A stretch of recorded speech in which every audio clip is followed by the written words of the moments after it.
You should seriously consider becoming a secretary of our board or something. So anyhow, uh, so the ruach that means uh, that means the spirit of the IDF, and it's really a phenomenal document. So let me go through my notes really quickly. Um, so in the IDF, and what we see from Nazi Germany, by the way, is all these Nazis said, "Well, I was just following orders." That is not allowed in the IDF. In the IDF, every person is responsible for their own actions. And they can't say, well, my commander told me this, because they're supposed to disobey their commander if their commander gives them something that goes against the IDF code of ethics.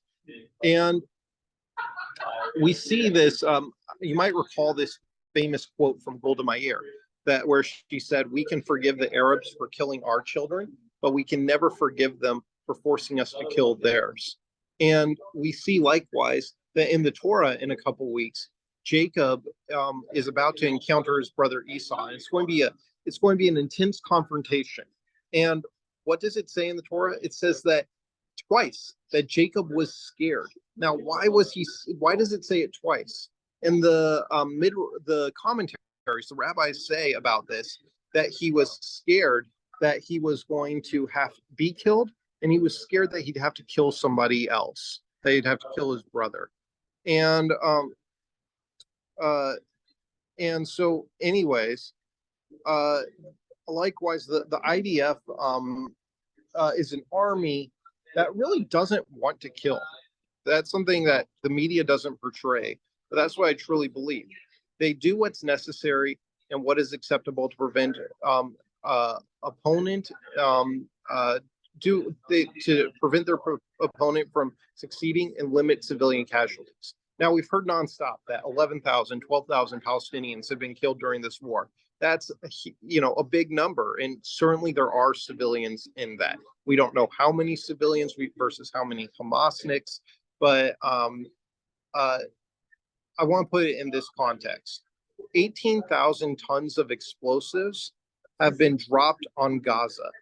15,000 military targets have been destroyed of those 18,000 explosives dropped. And at the time that these numbers were reported, 11,000 people by Hamas's numbers, which we don't know if those are accurate or not, have been killed. So what can we deduce from that? That there is that Israel is dropping more bombs actually than people are getting killed, and Israel is destroying more military targets than they are killing people, which really says something. Again, if Israel was willing to commit genocide or ethnic cleansing like we hear, that's not what they would be doing. You would see a much higher death toll with that amount of bombs dropped. And part of the reason more targets have been destroyed than people have been killed is because Israel uses this tactic called knock on the roof strategy. What that is, maybe you've seen it on TV, is Israel drops a kind of dud bomb that makes a really loud boom and shakes a building. This lets people know we are going to be bombing this building. Get out. And they give people several minutes to get out of the building before bombing it. So this is reduced, and they also send text messages, drop leaflets. And something we hear also in the media is about proportionality. And and I hear this every time Israel has a war, is so many more Palestinians die than Israelis. This is disproportional.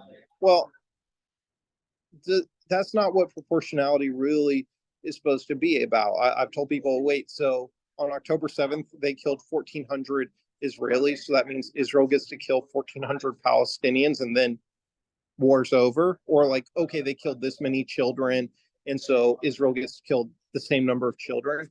No, that's not what this means. And we can't use number of casualties to determine who was right in a war.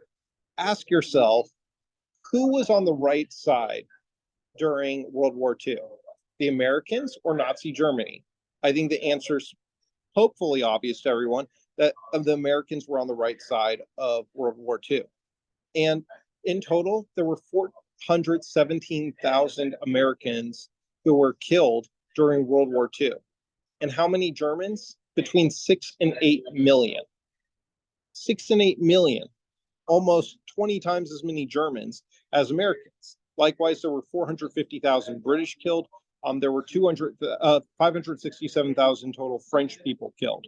Does that mean that since there were more Germans who died than British, French, and Americans combined, including more civilians killed than all those numbers combined?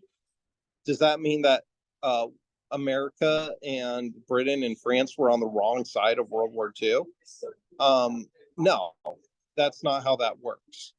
And post 9/11, the United States military casualties totaled 7,000 soldiers, but the local civilian populations of the areas where we were in war was 430,000 people. Yet we hear so much more criticism of Israel, and this goes to the media manipulation that we see of Hamas. So criticism of, by the way, criticism of the Israeli military is not bad. That's something that I was hearing today from the Israelis.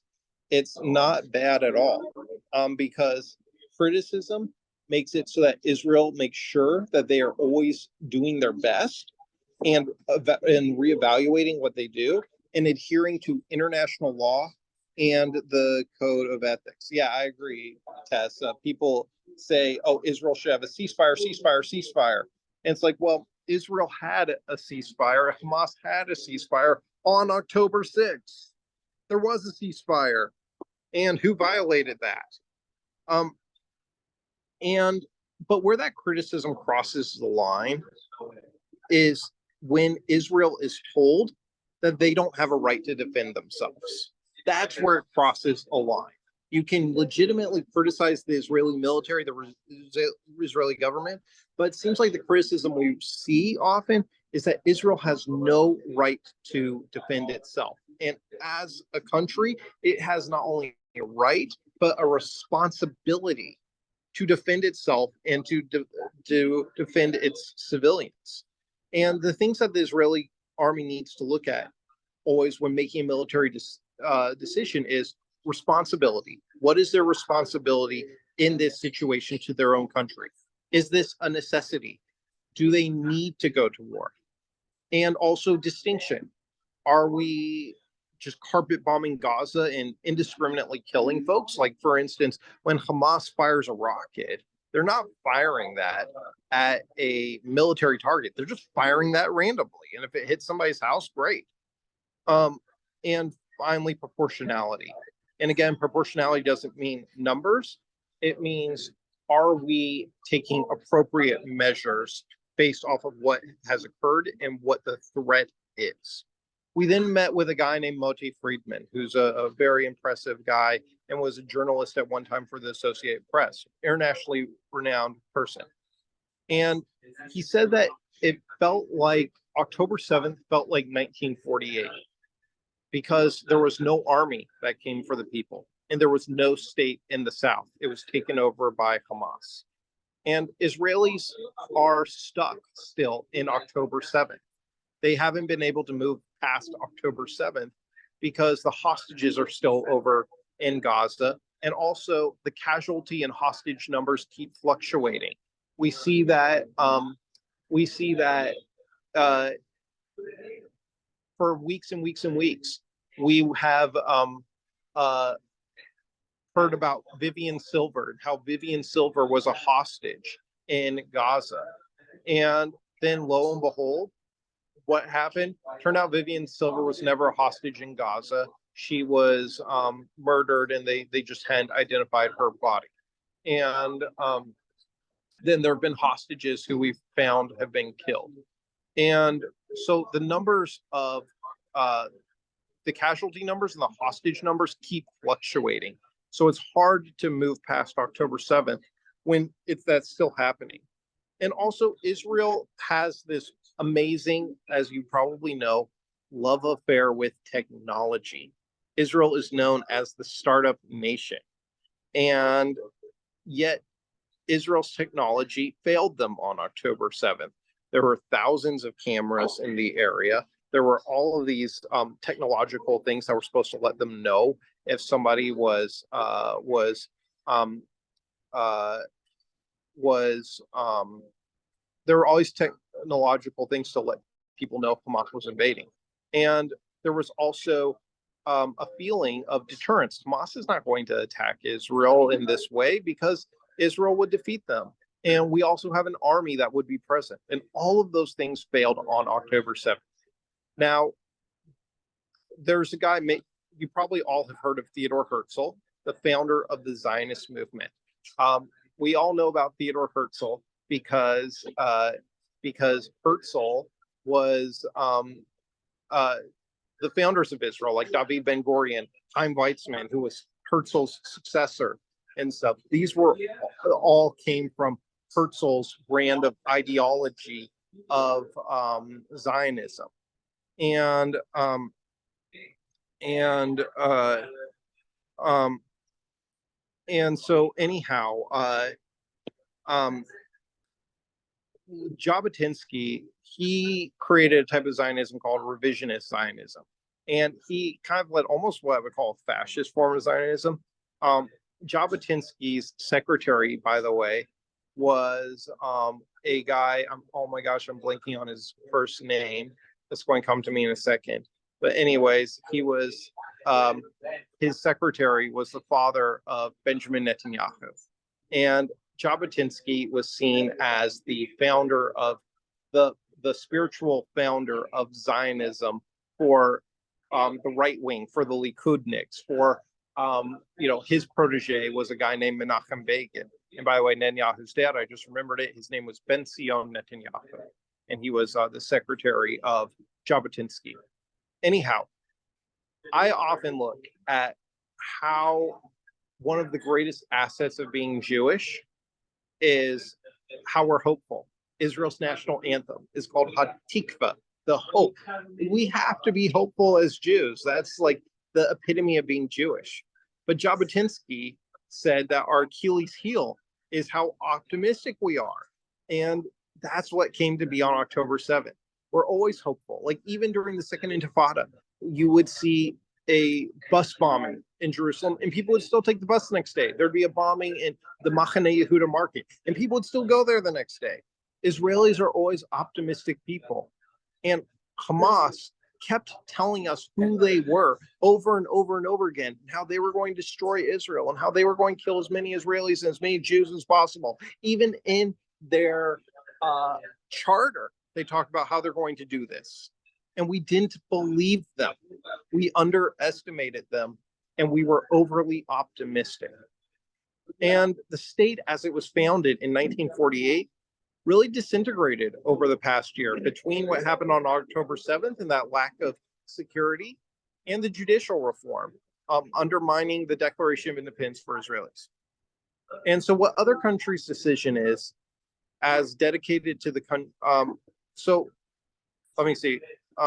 So it's tough because the beauty of Israel, this is my favorite thing about Israel right now, is Israelis have massive distrust of Netanyahu, massive dislike of Netanyahu, and yet they are massively supportive of Israel and supportive of the war. We don't see that in America. When everybody hates Trump or whatever, you don't see those people feeling patriotic, or when people hate Biden, they don't feel necessarily patriotic. That's a difference. And yet, with Netanyahu's popularity plummeting, the support for the war is still high. And there's mobilization on the borders right now to pick fruit from the kibbutzim, from the middle. And this is being done by the Israeli middle class who are stepping up and volunteering. And but the thing that Israelis are asking is, how does a massacre against Jews trigger mass demonstrations against Jews throughout the world? And so anyhow, just kind of Moti Friedman repeated the whole idea that the Palestinian death toll will always be higher than the Israeli one. That doesn't translate to morality. And also that reporters in Gaza are largely Palestinians who know guidelines. The Associated Press coverage is now a collaboration with Gaza. In fact, he said that the press is in bed with Hamas because if they want footage out of Gaza, then they need to if they want footage out of Gaza, they need to do what Hamas says. Have you noticed, by the way, that when you see all these Palestinians dead, it's always like children or people coming into the hospital, it's always children and women, civilians. It seems like there's never a single Hamas militant that you see dead or going into the hospitals. Does that mean that is that because Israel doesn't kill a single or wound a single Hamas militant? No, Hamas tells them put your camera away when that's coming on, and yet, and this isn't necessarily the fault of organizations like the Associated Press because they get threatened. A member of the Associated Press in Gaza told a journalist, Hamas is dressing up like civilians, and this journalist reported it, and he then called that journalist back and said, please take that down immediately. My life is in danger. And so they can't report on the facts in Gaza because it endangers their reporters. And if they're showing at all anything about what's going on, then it's putting so their choices are we don't cover Gaza at all, or we can get some great footage, but it's going to be controlled by Hamas. And the Associated Press, by the way, has more reporters in Israel than they do all of China. And why? Because it's a place where reporters can dress in their sexy flap jackets and be near the border and be like, look at me, I'm in a war zone. And they can criticize Israel without punishment from the Israeli government, where they have freedom of speech, and they can deal with an English speaking population that's media savvy. And then afterwards, they can hang up their flap jacket and go hang out in an amazing bar in Tel Aviv. Sounds like a pretty sweet deal. And so Israel is less of a news story and more of, as a result, becomes more of a morality story. And finally, the final point he made is that about Netanyahu. And he said that Netanyahu is unfortunately a narcissist, and that what we see by Netanyahu over the past year with the judicial reform, and now this, is that Netanyahu has come to believe that he is Israel. And as a result, he can't resign or he can't go to jail because without him, there is no Israel. And he believes the two are synonymous. So that is what I talked about today and learned it today. Tomorrow's my last day in Israel. I have only a couple percentages left on my phone. But I would love to take any comments or questions you all have. I see that Tess put in the comments. Have you heard anything about Hamas volunteering a ceasefire? All I'm hearing about is how Israel needs to hold a ceasefire, which is problematic. And so anyhow,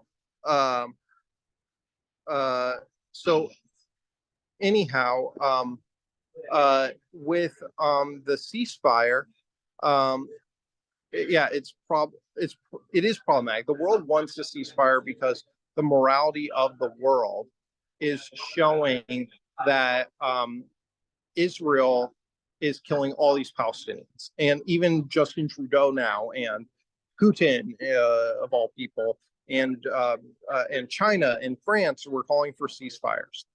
And what's frustrating about that, and why that's problematic, is because Israel was attacked by Hamas, and right now Hamas is on the brink of collapse, and a ceasefire will give them the opportunity to regroup and to have days to create more rockets. I've only had to go to the shelter once since being here, and rockets are right now at about 10% of what they were 2 weeks ago. They're running out, and so giving Hamas a ceasefire would be really good for Hamas. They want a ceasefire, but Israel's made clear that any deal at all, humanitarian pauses, ceasefire, etc., needs to include an exchange for hostages. So Israel is like on the brink. A lot of people are reporting that the Qataris are about to negotiate a ceasefire of 50 hostages, primarily women and children, in exchange for a 5-day ceasefire, which I think the Israeli public would. We have seen since starting October 8th that the Israeli military is vastly more powerful and skilled than Hamas. And so as a result, um, uh, as a result, Hamas, I think that the Israeli public would hugely support that because Israelis would get 50 hostages home, particularly the most vulnerable ones. And then in 5 days, they could continue their operations. So it kind of seems like a win-win. Um, uh, any other questions or comments? I got about 3% left on my phone.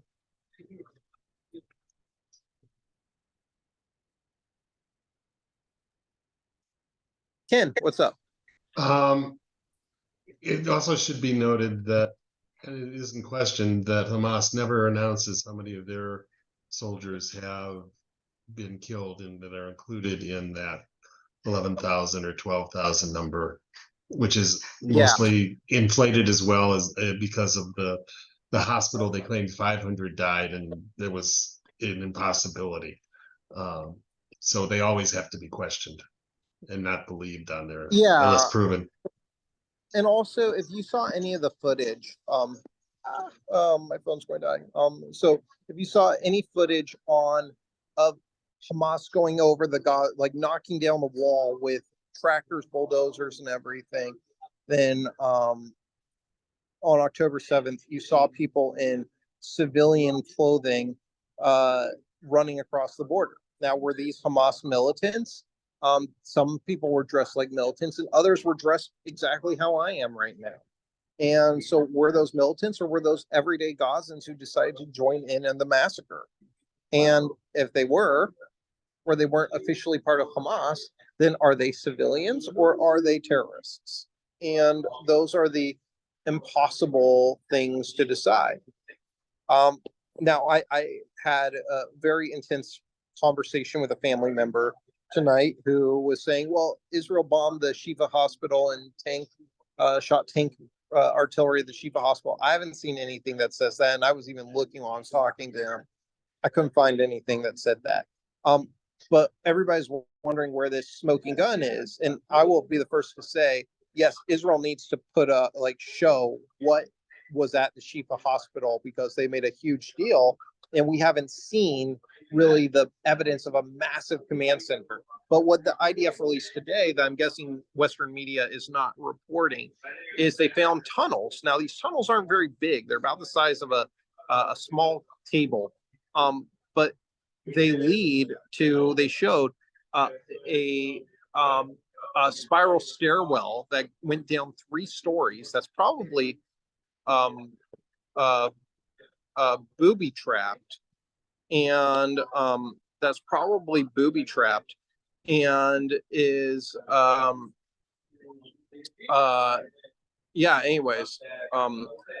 it's probably booby trapped. And at the bottom of the stairs you have let's see here, Jill might be trying to get in room. Hold on. Let's see, is she in the waiting room? So what we see is that at the bottom of the stairs, there's a door that's like bulletproof that has holes in it where Hamas can shoot out of. So it's hard for Israel to get down there because the one's probably booby trapped, and 2, Hamas can shoot at them. They're sitting ducks if they go down there, so they have to figure it out, and they can't just drop a bunker buster bomb on it because then Israel will have destroyed completely bombed the largest hospital in Gaza, which they can't do. Okay, my phone is about to die, so I'm going to say goodbye to all of you, and we will have our final one of these tomorrow. Really appreciate you all joining in. Thank you. God bless you, and hopefully see you tomorrow. Shabbat shalom. Shavua tov, rather. Shavua tov.